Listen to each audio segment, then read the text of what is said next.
qu'il y a des gens qui se disent révolutionnaires, qui disent soutenir la révolution et qui sont antipathiques à l'ordre. Qu'est-ce que ça veut dire? Qu'ils ne veulent pas de l'ordre. Il y a des gens qui veulent le désordre.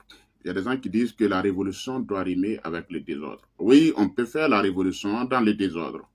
Ce n'est pas parce que nous sommes en révolution que vous allez mettre de l'ordre partout. Vous avez vu que ces derniers temps, depuis la sortie du commandant Sorgho, du CORAC, et ce qui s'est suivi, il y a eu beaucoup de débats sur la révolution. Et même certains soutiens, des vrais soutiens, n'arrivent pas à comprendre que la révolution, c'est de la méthode, la révolution, c'est de la religion, la révolution, c'est de la foi. La révolution, ce n'est pas de la vérité est problématique. La révolution, ce n'est pas de la vérité. Je répète, la révolution n'est pas de la vérité. Si nous allons dire que nous allons chercher la vérité sur cette terre avant de faire une révolution, nous n'allons jamais faire de la révolution. La vérité est très problématique. La révolution, c'est de la méthode, c'est de la religion, c'est de la foi. C'est une conviction, c'est un engagement. On estime que cette façon de faire va nous permettre d'avoir des résultats. On estime que cette façon de faire va nous permettre de servir le plus grand nombre.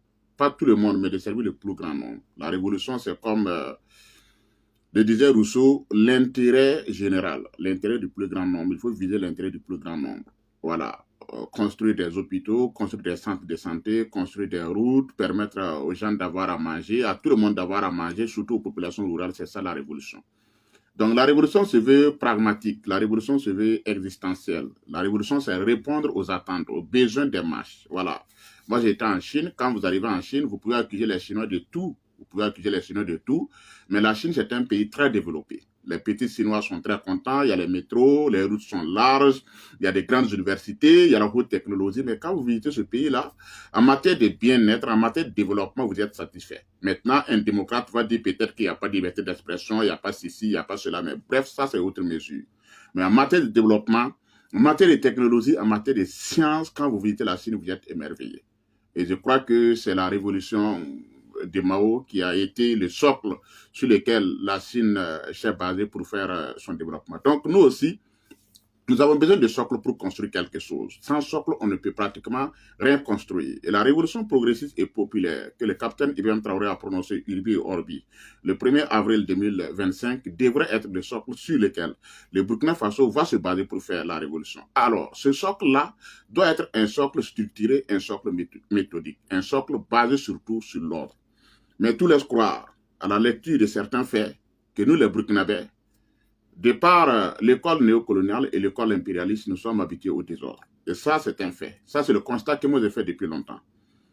Le plus grand mal de notre pays, le plus grand mal des élites néocoloniales et des élites impérialistes, c'est la passion pour le désordre. Oui, il faut qu'on se le dise. Nous sommes passionnés du désordre. Nos sociétés n'étaient pas des sociétés désordonnées. Je vais prendre des exemples. Mais c'est l'école qui est venue instaurer le désordre dans nos sociétés. Et le désordre avantage des individus. Le désordre avantage des hommes et des femmes. Ça n'avantage pas la société en réalité. Mais dans le désordre, il y a des gens qui trouvent leur compte. Surtout les élites. Nous, les élites, nous trouvons notre compte dans le désordre. Et comme nous trouvons notre compte dans le désordre, nous avons fini par faire la promotion du désordre.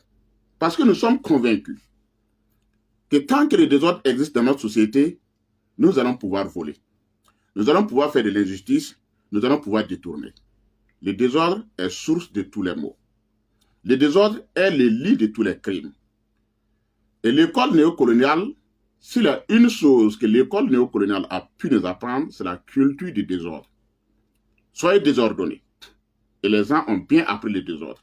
Si bien aujourd'hui que si vous vous levez pour dire que vous allez instaurer le désordre, si vous vous levez aujourd'hui pour dire que vous allez instaurer l'ordre dans cette société, dans l'administration publique, vous êtes le principal ennemi. Les gens vont vous attaquer.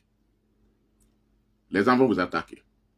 Nous avons cultivé le désordre pendant des années et des années. Si bien que ce qui est naturel chez nous, ce qui est normal chez nous, c'est le désordre. Je vais prendre un autre fait. Souvent, ça me fait rire. Moi, c'est allé un jour, c'est un monsieur que je connais. Quand je suis arrivé, je l'ai salué, on a commencé à bavarder. J'ai dit, madame. Il me dit, madame est sortie, je ne sais même pas où elle est allée. Est-ce que vous voyez ça? Madame est sortie, je ne sais même pas où elle est allée. Un mari qui vous dit que sa